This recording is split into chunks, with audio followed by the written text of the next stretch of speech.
যে মেয়েদের সাদা স্রাব সারে না, সাদা স্রাবে জরায়ু ইনফেকশন, ঘন ঘন পেটচাপ, মাজরা লেগে আসে, হাত পা লেগে আসে, শরীর আন্দার দেয়, শারীরিক দুর্বল এবং ছেলেদের পেটচাপের সাথে ঘাতক হয়।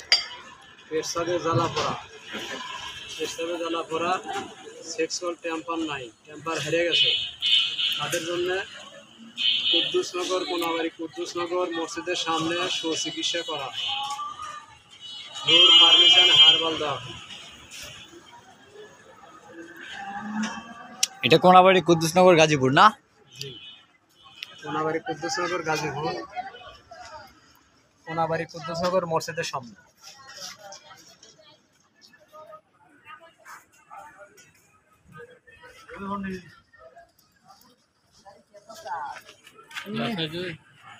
একমত খালি ছবি করে যাচ্ছে।